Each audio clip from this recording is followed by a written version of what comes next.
What's going on, SFL? This your boy Steps, and we in here. It's another podcast. We gonna title this one Episode 1, aka Top 5. So without further ado, this your boy. I'm the Jets owner. This is the host that you're listening to of the No Name Podcast. We're still looking for a name, but right now, we ain't got no name. So we No Name Podcast until we figure something out. But again, I'm the Jets owner, and I'm not going to waste any time with this. I've been getting suggestions. I've been getting mentoring. I've been getting discipleship. But we just going to jump into this based on what I know and based on what people have been telling me. So without further ado, let's get it. So quick shout outs real quick. I want to give a shout out to the league itself. The league itself has been providing so much quality content that is difficult to even keep up. So I want to give a shout out to Dean. His articles, fire. I tell you what, he's got this article on DL right now. It's called Are You Ready for Some Ellipses, Foot, Ellipses, Ball, Ellipses? So this article, it speaks nothing but truth, first and foremost, even though he takes a dig at me.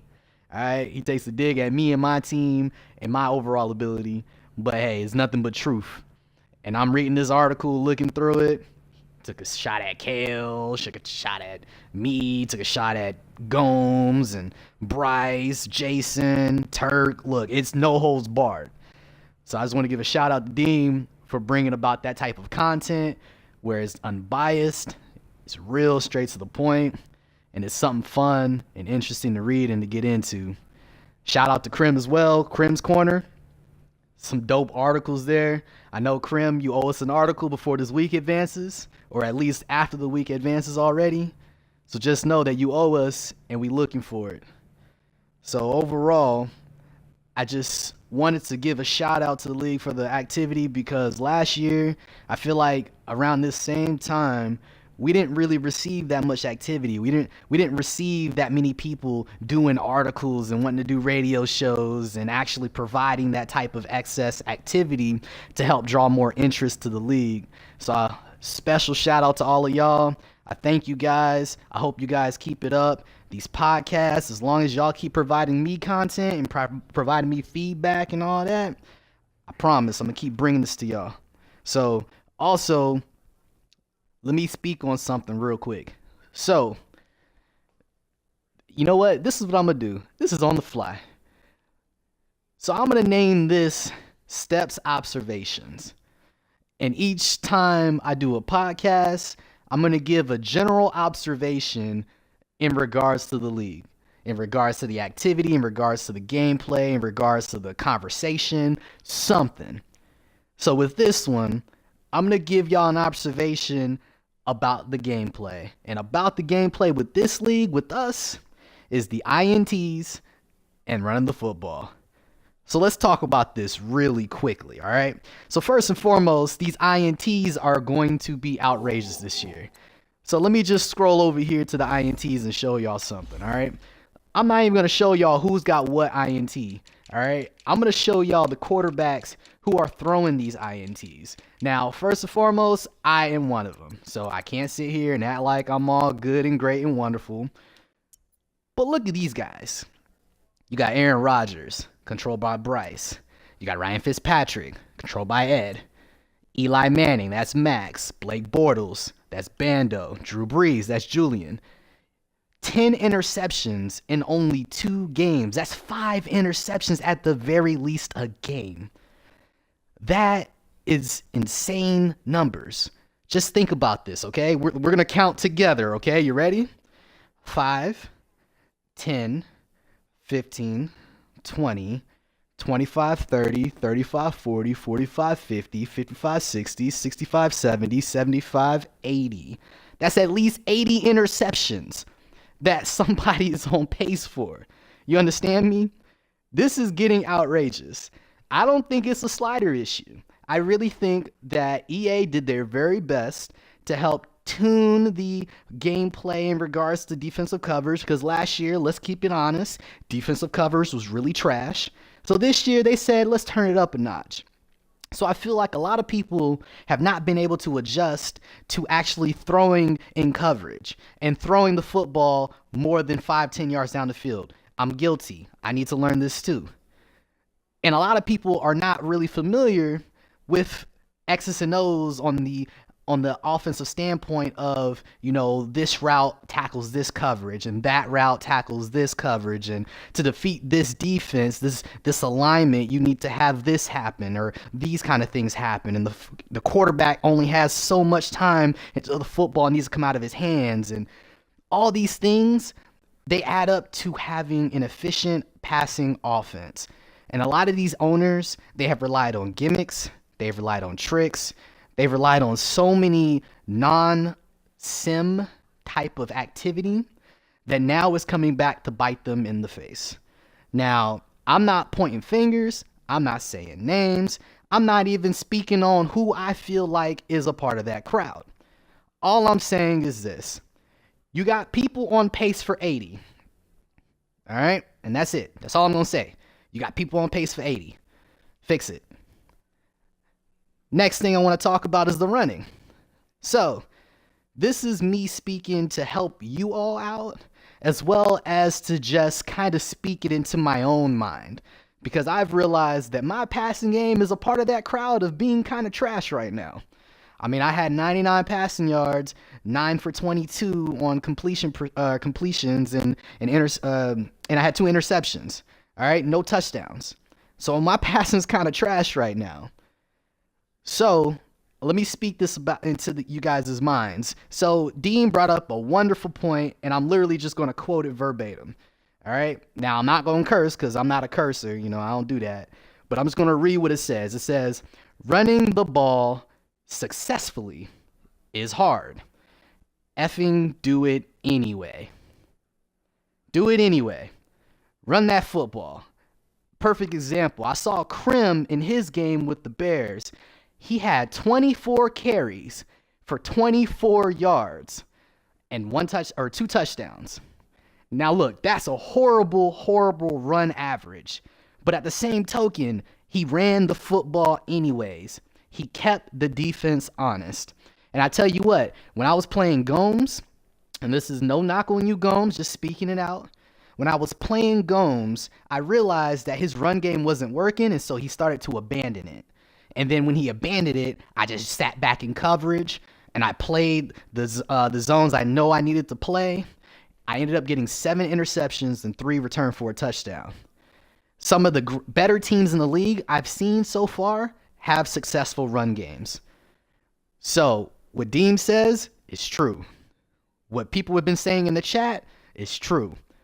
Figure out that run game, and even if you don't, still run the football. Quick tidbit, and this is all I'm going to give you in regards to help and all of that. Think about having a hat on a hat with your offensive line and your TEs and anyone who's blocking, and then your running back. Figure out who on defense is going to have a potential free release on you, and figure out if you can defeat that player one-on-one if you had to.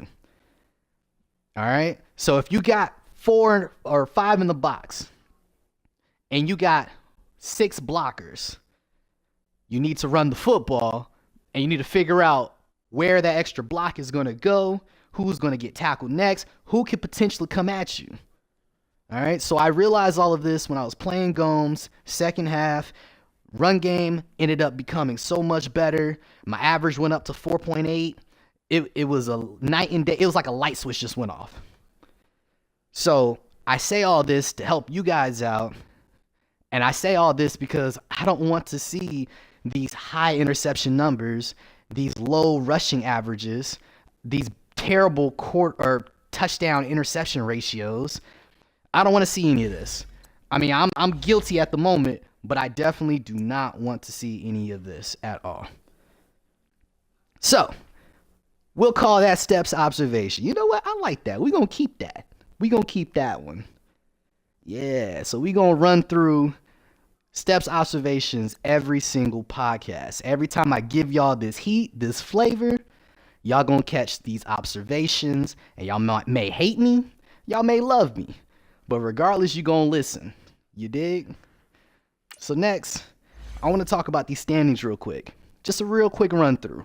Nothing special. We're not going to get too deep into it. I'm not going to sit here and speak on each team or nothing. No long-windedness. I just want to speak on the divisions real quick.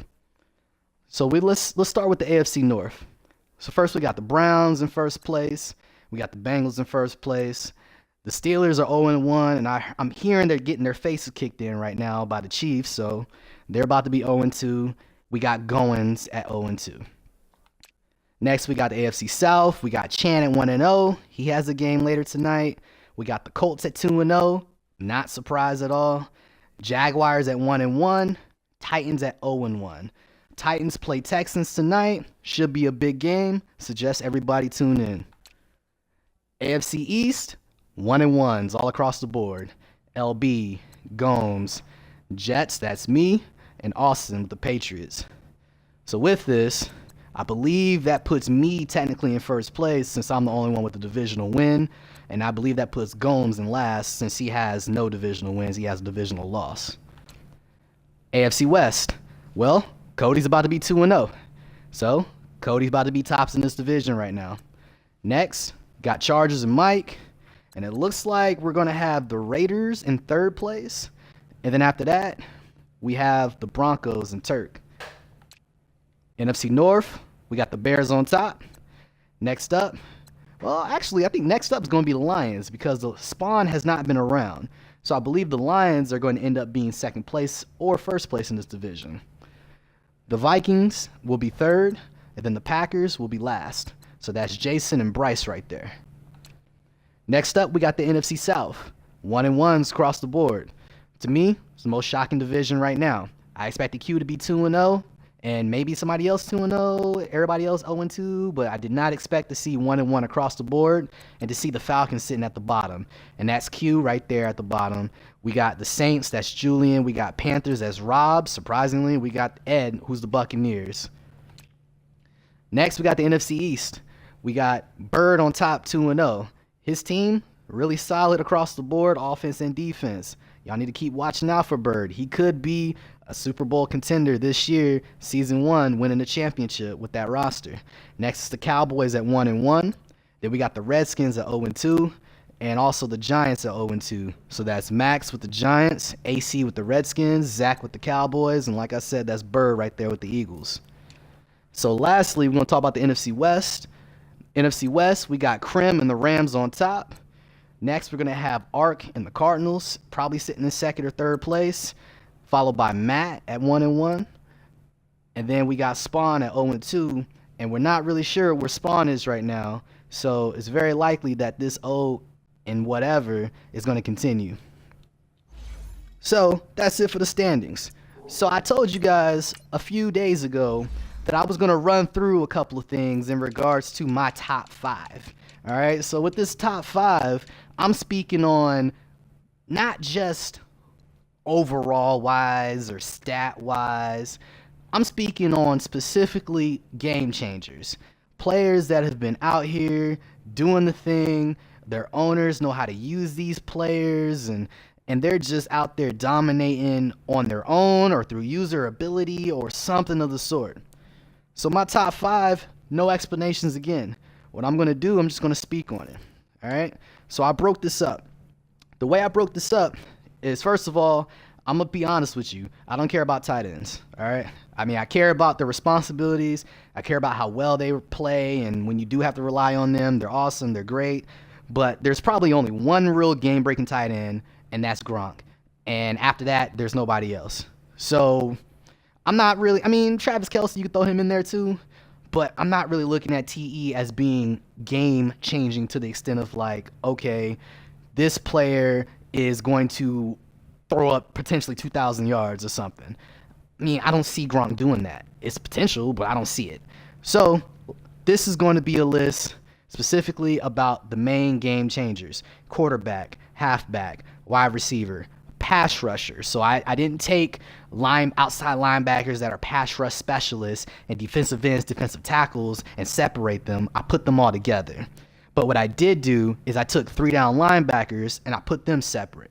Then you got cornerbacks and then you got safeties.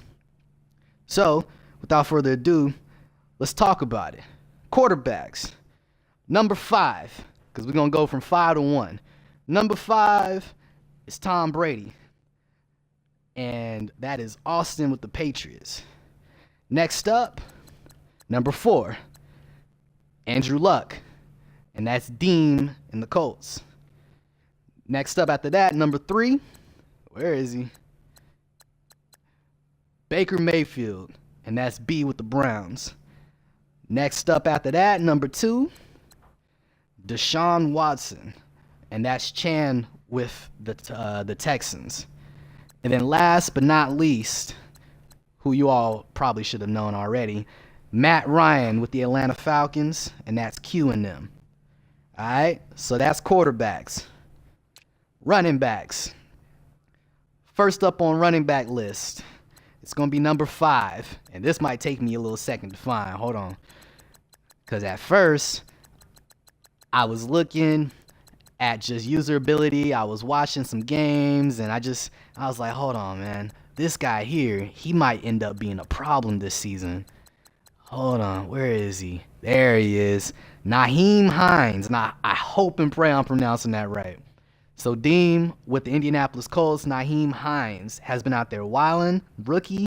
I can see him continuing to have an impact. All right, so next up, number 4. Hold on, let's see if we can scroll up a little faster because he up here. Hold on, where he at? We almost there. There he is. Number 4, Ezekiel Elliott, a.k.a. Zeke. And that's Zach with the Cowboys. And after that, it's going to be Todd Gurley II. And that's Krim with the Rams. Number 2, David Johnson. And that's David Johnson, Cardinals, with Ark as the owner. And then my surprise number 1, who y'all probably didn't see this coming. Melvin Gordon III. That is my number 1 running back thus far. So next up, we move into wide receivers. Wide receivers number 5. This might take a second to find too. Hold on. And this is mainly based on this season so far. I've seen some gameplay and I was shocked and surprised. Where is he? Hold on. John Ross with the Bengals, and that's Andy as the owner. And then next up, he might be somewhere near here too. This is number 4, the Calvin Ridley Show, and that is Q with the Atlanta Falcons. Next up's number 3, and this one, I don't think anybody saw it coming, really. I mean, honestly, I did, but a lot of people probably didn't. Where is he at? Nope, that ain't him. Hold on. All right, Jarvis Landry with the Browns, and that's B as the owner. And then next up is button number 2, who I've already told y'all is a button, DeAndre Hopkins, and that's Chan with the Texans. And then you already know who's number 1, and that is Julio Jones, number 1 wide receiver, Atlanta Falcons, and that's Q as well. So next up, we're going to move on to pass rushers. So again, pass rushers, it's going to be a mix and a blend, all right? So forgive me because I need to find one guy. I'm not sure if he's going to be on the left side or the right side. Something telling me he's on the right side. All right, so let's check right side. Okay, I know where he at. All right, so the first player on this list is going to be Khalil Mack at number 5. Number 4, it's going to be... Oh, and then Khalil Mack, excuse me. Khalil Mack is with the Chicago Bears, and that is with Clint. So next up, it's going to be right side defensive end, Aaron Donald, and that's with Krim and the Rams. Number 3, it's going to be Myles Garrett, and that is with B and the Browns. And then second place after that, hold on. I think y'all going to be surprised at this one.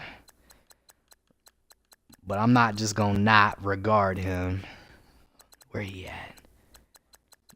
Where he at? There he is, Frank Clark. And that is with Matt and the Seahawks. And then my number one pass rusher thus far. And this is probably another shocker to some people, but I feel like y'all gonna learn this season. And that is Tack McKinley, right side defensive end with Q in the Atlanta Falcons.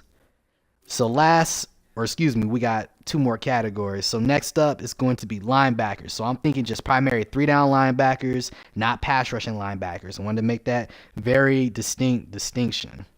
All right, so first up, it's going to be, okay, if he right there, then that means he on this side. Where he at? It's going to be Christian Kirksey, right side defensive or right side outside linebacker, and that's going to be with B in the Browns. And then next up, number 4, it's going to be Deion Jones in the Atlanta Falcons. That's Q as well. Then number 3, as a surprise, it's going to be Avery Williamson. This is not me being biased. Avery Williamson, number 3. All right, New York Jets, and that's myself as the owner. And then next up, number 2, Levante David, Tampa Bay Buccaneers, and that is with Ed as the owner. And then last but not least, and I feel like this is going to be a routine thing for this owner and this user, Roquan Smith is my number 1 linebacker, and that is with Clint and the Chicago Bears. So next up is the cornerbacks, and then after this is the safeties, and I'm going to close this out, and we're going to be out of here. So first up, number 5, Desmond Trufant in the Atlanta Falcons. That's with Q again. Number 4, where he at? He might be kind of down here. I never really even looked at his overall or anything, but boy, he's been a game breaker. EJ Gaines, number 4, and this could potentially rise up. No pun intended for my Atlanta Falcons fans. So next, number 3, again, this is going to be no biased, but number 3 is Trumaine Johnson, New York Jets, me, Steps, as your owner. Number 2 corner, and he has proven, I played him myself, and it did not go too well. Darius Slay Jr., cornerback, Detroit Lions, and that is That is Rev as your owner, who's a brand new owner, and he's actually pretty good, so y'all watch out for him. And then last but not least, my number 1 cornerback is easy, Jalen Ramsey. I don't think there's a better cornerback in the league, in the SFL, than this man right here. This is Bando's team, the Jaguars, and again, this is my favorite corner, the best corner, in my opinion, in this league.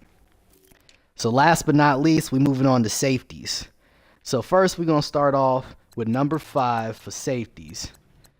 Number 5, and he might be, never mind, there he is, Malik Hooker. That is with Indianapolis Colts and Deem as the owner. Number 4. It's going to be, where is he? All right, there he is. LaMarcus Joyner, the LA Rams, and that is Krim as the owner. Number 3, it's going to be on the strong safety side.